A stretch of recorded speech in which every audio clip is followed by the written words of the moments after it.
আবু দাউদ শরীফের 5242 নম্বর হাদিসের মধ্যে বর্ণিত হয়েছে, আল্লাহ নবী সাল্লাল্লাহু আলাইহি সাল্লাম একদিন সাহাবায়ে কেরামদের কাছে বলতেছেন, ও সাহাবারা, তোমরা শুনে রাখো, আল্লাহ রাব্বুল আলামিন মানুষের শরীরের মধ্যে 360টা জোড়া দান করেছেন। এই 360টা জোড়ার পক্ষ থেকে মানুষের উচিত হলো সদকা দান করা। প্রত্যেক দিন প্রত্যেকটা জোড়ার পক্ষ থেকে সদকা দেওয়া, দান করা, এটা হলো মানুষের উচিত। তখন সাহাবী প্রশ্ন করলেন, ইয়া রাসূলুল্লাহ, ইয়া হাবিবাল্লাহ, এই যে মানুষকে আল্লাহ রাব্বুল আলামিন 360টা জোড়া দিয়েছেন, এই 360টা জোড়ার পক্ষ থেকে প্রত্যেকটা জোড়ার পক্ষ থেকে সদকা করা, দান করা, এটা কার পক্ষে সম্ভব? এটা কি কারো পক্ষে সম্ভব হবে নাকি? তখন আল্লাহ নবী সাল্লাল্লাহু আলাইহি ওয়াসাল্লাম বললেন, হ্যাঁ, 360টা জোড়ার পক্ষ থেকে দান করা, সদকা করা সম্ভব যদি 3টা কাজ করা যায়, 3টা আমল যদি কোনো ব্যক্তি করতে পারে, তাহলে 360টা জোড়ার পক্ষ থেকে তার শুকরিয়া আদায় হবে, দান করা হবে। যেরকম সুবহানাল্লাহ। আমল কয়টি? জোরে বলেন, আমল কয়টি? 3টি আমল। 1 নম্বর আমল হলো আন-নুকাতু ফিল মসজিদে তাদফিনুহা।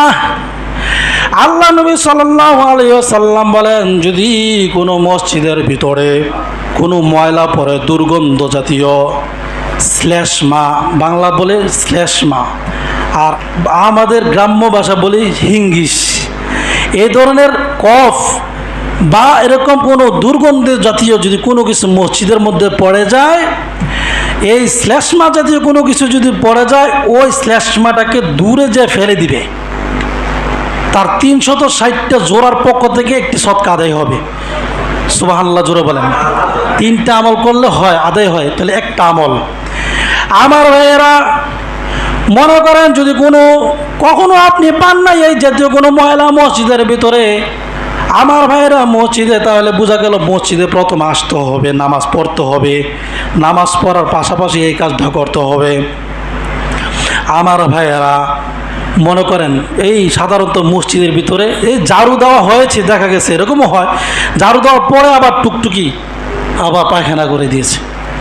আমি একদিন দেখলাম যে মাত্র ঝাড়ু দেওয়া শেষ, মসজিদের ভিতরে ঢুকলাম, ঢুকে দেখি আবার মাশাআল্লাহ পরিষ্কারটা ভাইয়া দিয়ে দিচ্ছে একটা সাইরে। তাহলে আপনার যদি ময়লা থাকে, টুকটুকি পায়খানাও যদি করে, আপনি যদি একটা টিস্যু হাতে নিলেন, ওই টিস্যুটা দিয়ে আপনি ওই ময়লাটা দূর করে দিলেন, তাহলে একটা আমল হয়ে গেল। 360টা জোড়ার পক্ষ থেকে একটি আমল করে ফেললেন। সুবহানাল্লাহ। আমার ভাইয়েরা, মসজিদ যদি অপরিষ্কার থাকে, কোনো সময় আইসা দেখলেন অপরিষ্কার, আইসা আপনি একটু ঝাড়ুটা নিয়ে আপনি পরিষ্কার করে দিলেন, ও ভাই, এটা যার যার আমল। এখন এই ধরনের যদি আলোচনা করি, তাহলে কিছু মানুষ আবার ধারণা করতে পারে, মনে করতে পারে, আরে হুজুররা, মুয়াজ্জিন সাহেবরা, খাদেমরা কাজের থেকে বাঁচার জন্য সবাই কয়ে দিতেছে। ও ভাই, আপনার কবরে আপনি যাবেন, আমার কবরে আমি যাব। আমি চাকরি করে, মুয়াজ্জিন সাহেব চাকরি করে, খাদেম চাকরি করে, মনে করেন যদি তারা চাকরি করে এখানে, কিন্তু তার আমল তার সাথে যাবে। আমি আলহামদুলিল্লাহ, আমি বাড়িতে গেলেও মসজিদের ভিতরে কখনো দেখেছি, আমার নজরে পড়েছে, আমি চেষ্টা করি পরিষ্কার করার জন্য। এটা তো আমার আমল, আমি করবো, আমার আমল আমার সাথে যাবে, আমি কবরে যাব। কেউ আমল করুক আর না করো, আমার বড় দায়িত্ব, আমি বলে দিচ্ছি। আমার ভাইয়ের, হাদিস শরীফের মধ্যে আছে, আল্লাহর নবী বিশ্ব নবী রাহমাতুল লিল আলামিনের জমানায় মসজিদে নববীর মধ্যে একজন মহিলা ছিল, আন্না ইমরাতান সাউদা, একটা কালো মহিলা ছিল, যে মহিলাটা মসজিদে নববী ঝাড়ু দিত, সব সময় ঝাড়ু দিত। সুবহানাল্লাহ। একদিন আল্লাহ নবী বিশ্ব নবী রাহমাতুল লিল আলামিন হঠাৎ করে লক্ষ্য করলেন, ওই কালো মহিলাটা নাই, ঝাড়ু দিচ্ছে না। আল্লাহ নবী সাল্লাল্লাহু আলাইহি ওয়াসাল্লাম জিজ্ঞাসা করলেন, ও সাহাবারা, ও এই কালো মহিলাটা কই? যে মহিলাটা মসজিদে নববীটাকে পরিষ্কার করতো, ঝাড়ু দিত। তখন আল্লাহর নবীর সাহাবা ডাক দিয়ে বলেন, ইয়া রাসূলুল্লাহ, ইয়া হাবিবাল্লাহ, ইন্নাহা মাতাত, এই মহিলা তো মারা গেছে। আল্লাহ নবী সাল্লাল্লাহু আলাইহি ওয়াসাল্লাম বললেন, ও সাহাবারা, মারা গেছে যখন আমাকে কেন খবর দিলা না, আমাকে কেন জানাইলা না? এরপর আল্লাহ নবী সাল্লাল্লাহু আলাইহি ওয়াসাল্লাম বললেন, আমাকে এই মহিলাটার কবরের কাছে আমাকে নিয়ে যাও। এরপর আল্লাহ নবী সাল্লাল্লাহু আলাইহি ওয়াসাল্লাম ফাআতাত কবরহা, ওই মহিলার কবরের কাছে গেলেন। ওই কবরের পাশে যাইয়া আল্লাহর নবী বিশ্ব নবী রাহমাতুল লিল আলামিন এই মহিলার মাগফিরাতের জন্য দোয়া করলেন। জোরে বলুন সুবহানাল্লাহ। তাহলে মসজিদ পরিষ্কার যে করে, হইতে পারে একজন খাদেম, হইতে পারে সে গরিব, হইতে পারে সে অসহায়, কিন্তু আল্লাহর নবী এই ধরনের ব্যক্তিকে দাম দিয়েছেন, ঠিক কিনা? জোরে বলেন। সমাজ দাম না দিতে পারে, তাকে ছোট মনে করতে পারে, কিন্তু আল্লাহর কাছে দাম আছে না নাই? আছে। আমার ভাইরা, 2 নম্বর যে আমল, যে কথা বলছিলাম, মানুষেরকে আল্লাহ রাব্বুল আলামিন 360টা জোড়া দান করেছেন। সেই 360টা জোড়ার পক্ষ থেকে 360টা সদকা প্রত্যেক দিন করা নিয়ম। এর মধ্যে থেকে 3টা আমল করলে যথেষ্ট হয়ে যায়, শুকরিয়া আদায় হয়ে যাবে। 1 নম্বর আমল গেল, মসজিদে কোনো ময়লা আবর্জনা থাকলে, দুর্গন্ধ জাতীয় কিছু থাকলে এটা পরিষ্কার করে দেওয়া। 2 নম্বর আমল হলো, আল্লাহ নবী বিশ্ব নবী রাহমাতুল লিল আলামিন বলেন, রাস্তা থেকে কোনো কষ্টদায়ক বস্তুকে সরিয়ে দেওয়া। এটা হলো 2য় আমল। আমার ভাইরা, কষ্টদায়ক বস্তু আবার কেমন? আমার ভাইরা, আপনি রাস্তা দিয়ে যাইতেছেন, হঠাৎ করে দেখলেন একটা রাস্তার পাশে একটা বিড়াল মরে আছে অথবা কুকুর মরে আছে, দুর্গন্ধ ছড়াচ্ছে। ও ভাই, আপনি এই গন্ধটা পাইয়া কোনো কিছু একটা জিনিস দিয়ে আপনি এই দুর্গন্ধটাকে সরাই দিলেন, এই দুর্গন্ধটা থেকে যেন অন্য মানুষ কষ্ট না পায়। আপনি হঠাৎ করে দেখলেন রাস্তার মধ্যে আপনি একটা গাছ পড়ে আছে, এখন তো ঝড় তুফানের দিন, রাস্তার মধ্যে একটা গাছ পড়ে আছে, গাড়ি নিয়ে চলতে পারে না, মানুষ চলাচল কষ্ট হচ্ছে। আপনি আর কয়েকজনকে নিয়ে আপনি এটাকে সহযোগিতা করে ও কষ্টদায়ক বস্তুটা, গাছটাকে আপনি একটু সাইড করে দিলেন।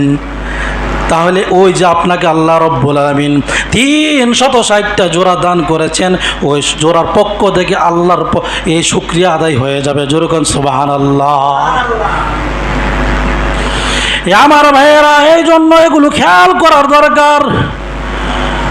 এমন কোনো, আবার মনে করেন রাস্তা বলতে তো অনেক রকমের রাস্তা হতে পারে। আপনি যে বিল্ডিং দিয়ে উঠতেছেন কোনো জায়গায়, ওই সিঁড়ির মধ্যে আপনি দেখলেন ময়লা, এই সিঁড়ি থেকে আপনি ময়লা, কোনো ব্যক্তি ওই সিঁড়ি দিয়ে উঠতে যেয়ে হুচুট খেয়ে পড়ে যেতে পারে, একটা কলার ছিলকে মনে করেন ওইখানে ফেলে রাখলো, আপনি একটু সরাই দিলেন। এটা মনে করেন না ছোট, এটার উসিলা পর্যন্ত আল্লাহ পাক আপনার গুনাহ মাফ করে নাজাত করে দিতে পারে। আল্লাহ পারেন কি পারেন না? আমার ভাইয়েরা, লিফট দিয়ে উঠতেছেন, ওই লিফটের ভিতরেও যদি কোনো কিছু থাকে আপনি এটা দূর করে দিলেন। এরকমভাবে যত কষ্টদায়ক বস্তু হতে পারে রাস্তা থেকে আপনি সরিয়ে দিলেন, তাহলে আল্লাহ রাব্বুল আলামিন ওই যে অঙ্গ প্রত্যঙ্গ দিয়েছেন ওইগুলোর পক্ষ থেকে শুকরিয়া আদায় হয়ে যাবে ইনশাআল্লাহ। এরপরে 3 নম্বর যে আমল, আল্লাহর নবী বিশ্ব নবী রাহমাতুল লিল আলামিন বলেন, ফারাকাতুদ দুহা তুজজিউকা, সকালবেলা 2 রাকাত চাশতের নামাজ পড়া। এই চাশতের নামাজ শুধু 2 রাকাত না, এটা সর্বনিম্ন হচ্ছে 2 রাকাত, 2 রাকাত করে সর্বোচ্চ রাকাত হচ্ছে 12 রাকাত। এটা কখন পড়তে হয়? সকাল কখন? সকাল যখন নাকি একটা সূর্য উদিত হয়, লালিমাটা চলে যায়, তখন একটা নামাজ হচ্ছে, এটার নাম হচ্ছে এশরাক নামাজ। আর আরেকটা হচ্ছে 9টা 10টার দিকে, যখন নাকি সূর্যটা পুরাপুরি আলো দেওয়া শুরু করেছে, পুরাপুরি আলো দিচ্ছে, এরকম কিতাবের মধ্যে আছে। এটার সময়টা মোটামুটি একটা 9টা 10টার দিকে হয়।